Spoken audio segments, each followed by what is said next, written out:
Olá! Para concluirmos as nossas discussões sobre pontuação, vamos falar um pouco sobre reticências, aspas e travessão. As reticências indicam uma interrupção na sequência normal da frase e são empregadas principalmente nos casos abaixo mencionados. Então, a gente vai ver aqui algumas situações em que pode-se utilizar as reticências, ok? Para indicar a exclusão de trechos de um texto. O que acontece? Muitas vezes, quando a gente vai postar um texto, não necessariamente a gente quer postá-lo integralmente. Às vezes é apenas um trecho. Então, para postar esse trecho, é necessário fazermos uso das reticências. Aqui eu até coloquei aí elas em vermelho, né, para que vocês possam observar, porque assim o leitor vai perceber que esse texto não está integralmente, mas apenas uma parte. Aqui nós temos o texto Papos, de Luiz Fernando Veríssimo, que nós discutimos lá em colocação pronominal. Eu trouxe aqui um trecho dele só para a gente observar esse exemplo. O que acontece? Eu tenho o texto e, de repente, entre colchetes, há as reticências. Essa partezinha aí entre colchetes com as reticências indica exatamente isso, que o texto ele não está completo, ou seja, falta uma parte dele nessa altura aí em que as reticências foram colocadas, ok? Indicar dúvida, surpresa ou indecisão. É uma outra situação em que nós também podemos utilizar as reticências. Aí nós temos aqui um trecho, né, de Carlos Drummond de Andrade que diz: Teodorico, você escreveu um livro? Observe que aqui, quando ele diz você, há sim uma interrupção, porque parece que ele está um pouco em dúvida, não é isso? Então, é uma outra situação em que nós também podemos utilizar as reticências quando a gente está em dúvida, surpreso ou indeciso em relação a alguma coisa. Indicar em um diálogo a interrupção de uma fala. Em situações de comunicação através da escrita, as reticências elas também podem indicar essa interrupção da frase. Aí nós temos aqui um trecho de Lima Barreto, né? Imagine o senhor que se trata de fazer ouro. Como? O quê? Fez Bastos, arregalando os olhos. Sim, ouro, disse com firmeza Flamel. Observe que quando o Flamel estava falando, né, que ele disse, imagine o senhor que se trata de fazer ouro. Antes que ele concluísse a frase, o Bastos já estava questionando. Então, como é que a gente vai demonstrar essa interrupção do diálogo através da escrita? A gente demonstra isso utilizando as reticências, ok? As aspas. As aspas, elas podem ser utilizadas para destacar títulos de obras, que podem ser livros, músicas ou filmes. Aí nós temos aqui o exemplo, né? O romance O Triste Fim de Policarpo Quaresma relata as lutas, decepções e frustrações de um brasileiro sonhador, ingênuo, patriota e profundamente apaixonado pelo Brasil. Observe que aqui nós temos o título de um romance. Então, para destacar o título dessa obra, foi colocado entre aspas.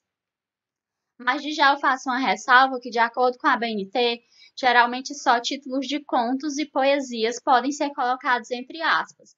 Os títulos de obras mesmo completa, de romances, por exemplo, deve ser colocado em itálico ou negrito, ok? Mas, por exemplo, o título de uma música, de um filme, para dar esse destaque, né, dessa obra, a gente coloca entre aspas. Uma outra situação, atribuir sentido irônico a uma palavra, expressa ou frase. Aí nós temos aqui, os aposentados têm que fazer mágicas para sobreviver com os altíssimos salários que eles são pagos pela Previdência Social. Observe que aqui a palavra altíssimos, ela foi colocada de uma forma irônica. Então, quando há essa ironia presente no texto, geralmente ela vem expressa também através de aspas, ok? Indicar a citação literal de enunciados. Então, quando há determinados enunciados, como essa frase aqui, né? É um pequeno passo para um homem, mas um grande salto para a humanidade. Foi uma frase dita pelo primeiro astronauta, né? A chegar à Lua, a pisar na Lua. Então, aqui foi pego a frase de uma forma literal, é o que nós chamamos de citação. Quando a gente faz uso, né, dessas citações, há uma necessidade de colocá-las entre aspas.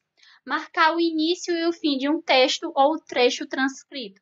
É uma outra situação, por exemplo, nos trabalhos acadêmicos a gente utiliza muito isso. Ou seja, eu vou transcrever um determinado trecho, né, teórico de um autor.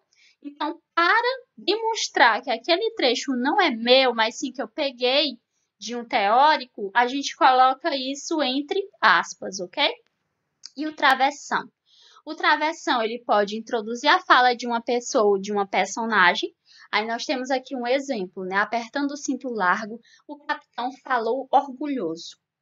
Tudo corre na minha frente. Digo e provo que até o mar salgado treme na presença de Barbirato.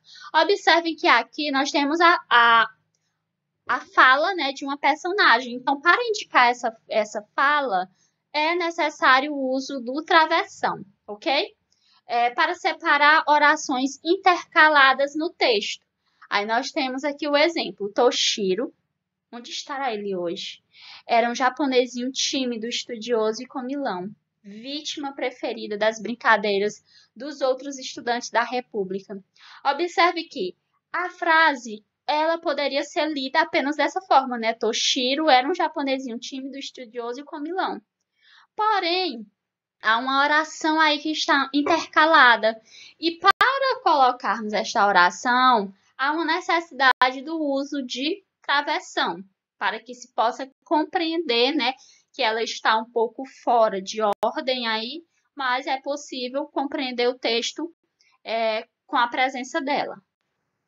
E separar palavras, expressões ou frases explicativas. As frases explicativas a gente pode separar tanto por vírgula quanto por travessão. Aí nós temos aqui o exemplo. O coqueiro gigante tem muita importância no Nordeste brasileiro. A região comporta 80% das áreas cultivadas e as lavouras estão situadas em sua maior parte em propriedades com menos de 10 hectares. Observe que essa informação, a região comporta 80% das áreas cultivadas, é apenas uma explicação. Então, para colocarmos essa explicação no texto, há uma necessidade do uso de travessão, ok? Essa foi a referência utilizada